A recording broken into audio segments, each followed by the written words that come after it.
Kalau kita masih terlibat dengan riba, berarti tidak beriman. Untuk apa kita puasa? Karena puasa hanya diperuntukkan untuk orang-orang beriman.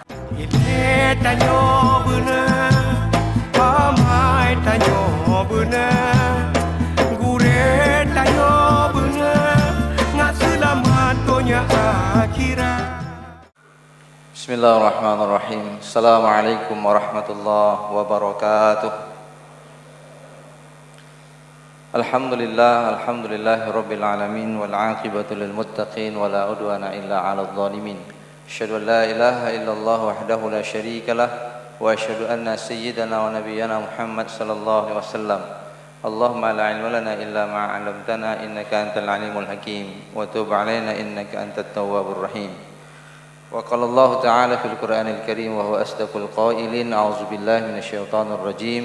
Wasari'u ila maghfiratin min rabbikum wa jannatin 'arduha as-samawati wal ardu u'iddat lil muttaqin. Shadaqallahul azim.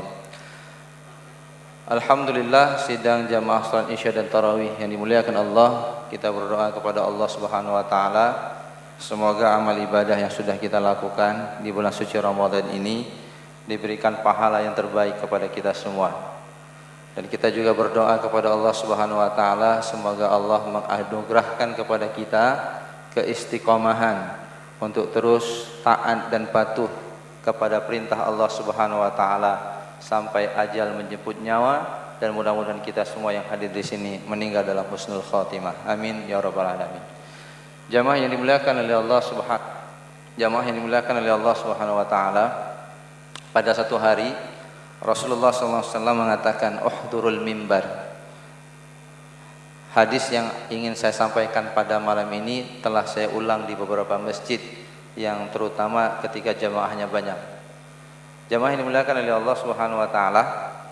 Lalu kemudian para sahabat mendekati mimbar Rasulullah. Rasulullah naik ke mimbar itu tujuannya hanya ada dua. Yang pertama memberikan khutbah, yang kedua memberikan tausiah. Hari itu bukan hari Jumat. Lalu ketika Rasulullah menaiki anak mimbar, ada 3 gundukan. Rasulullah SAW kemudian mengungkapkan amin. Naik yang kedua amin, yang ketiga amin.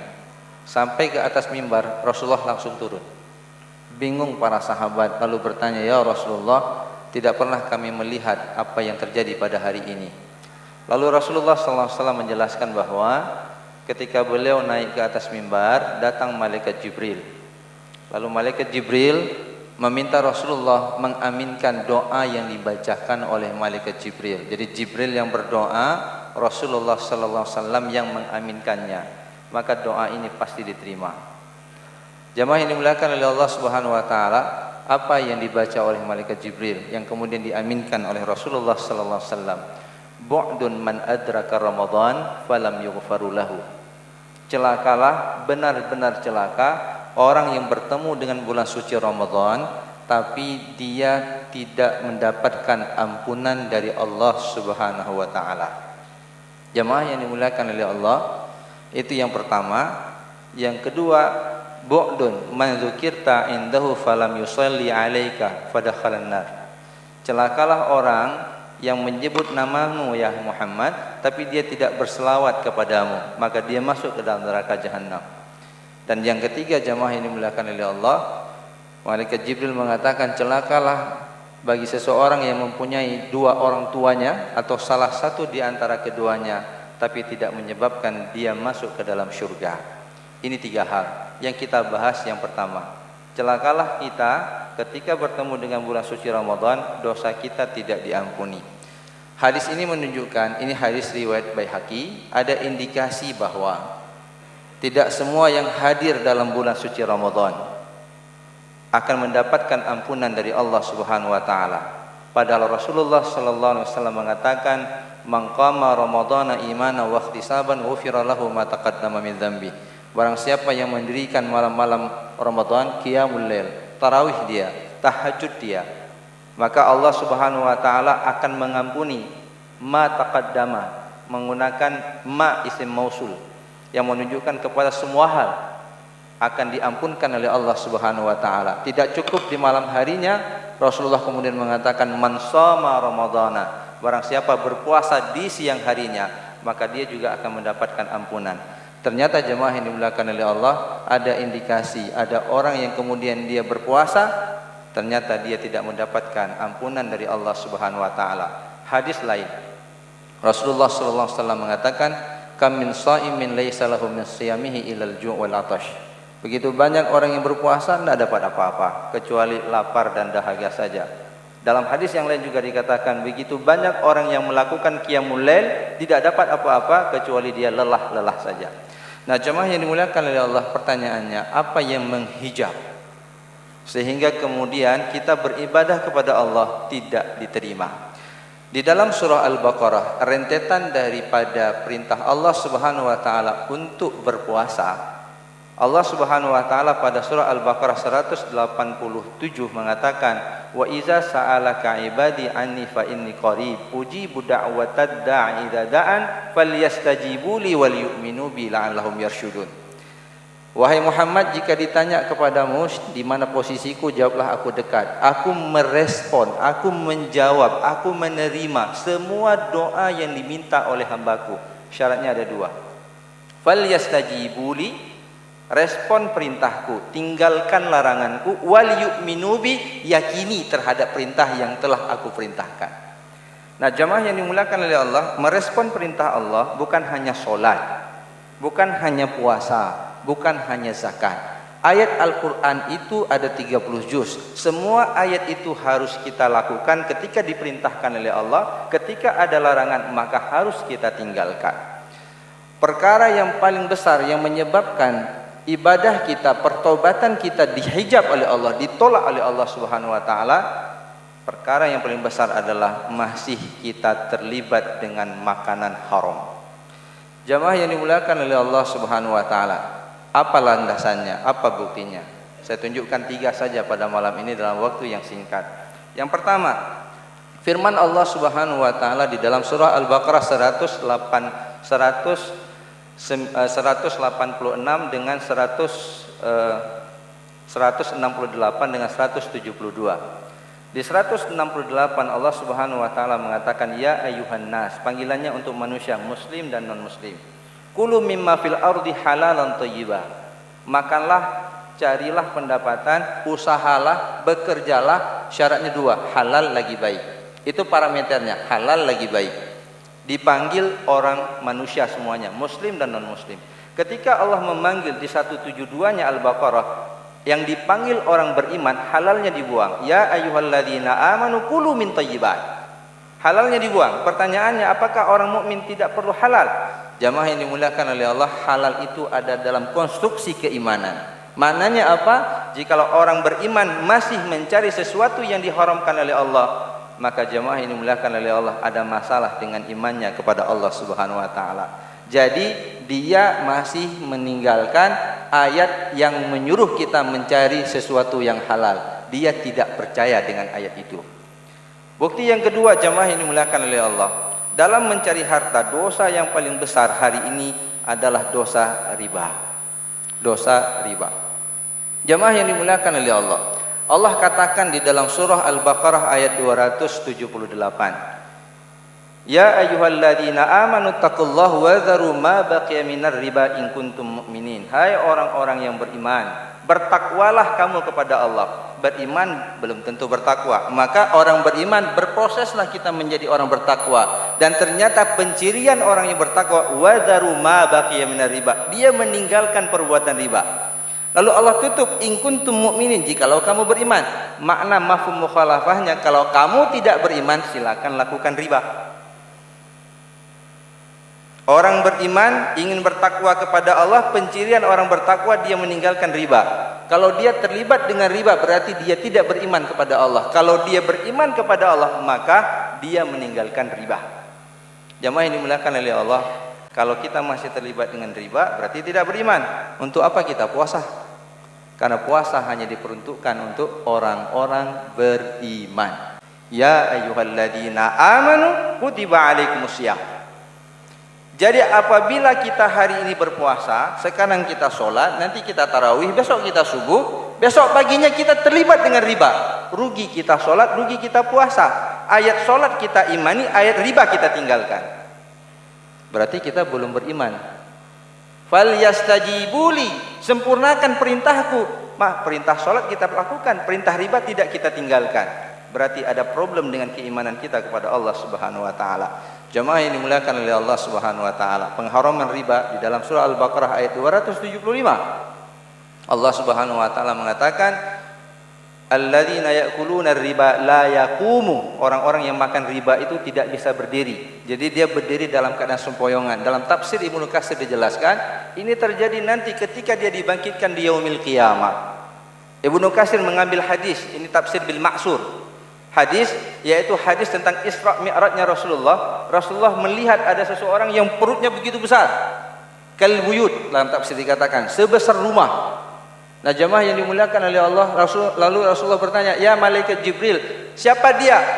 Maka malaikat Jibril mengatakan, "Aklur riba." Dia adalah orang yang memakan riba. Nah, jemaah yang dimuliakan oleh Allah, sebesar rumah. Lalu kita tanya, kira-kira rumahnya sebesar apa? Tergantung kreditnya. Kalau kreditnya tipe 36, mungkin perutnya 6 kali 6. Begitulah besarnya. Dan yang sakitnya lagi perutnya itu, jemaah yang dimuliakan oleh Allah, bisa dilihat secara transparan dari luar. Dan ternyata yang kita lihat di dalamnya itu adalah kalajengking dan ular yang sedang mematok dari dalam. Maka ketika dia berdiri, dia tidak bisa berdiri dengan tegak. Dia akan sempoyongan dan dia akan jatuh terus-terusan. Jemaah yang dimuliakan oleh Allah Subhanahu wa taala, bicara riba, bicara iman.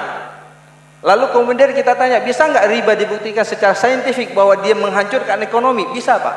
Cuman riba, ketika orang ambil uang riba, itu kadangkala kita lihat lebih gagah dia sama kita. Kenapa? 4 miliar dia ambil, langsung dia beli Pajero Sport buat rumah gitu ya, gagah dia. Bapak Ibu yang berbahagia, ilmu ekonomi itu ilmu sosial, Pak, bukan ilmu sains. Kalau ilmu sains ini ada stop kontak, kita taruh tangan kita ke dalam itu, insya Allah dalam waktu 2 detik mati kita. Itu sains, langsung ada efeknya. Ilmu sosial tidak, Pak. Saya kasih contoh, sering saya ulang. Anak-anak kita pegang gadget, dia nonton film yang tidak bagus di dalam gadget itu. Kapan dia rusak? Bukan waktu dia nonton.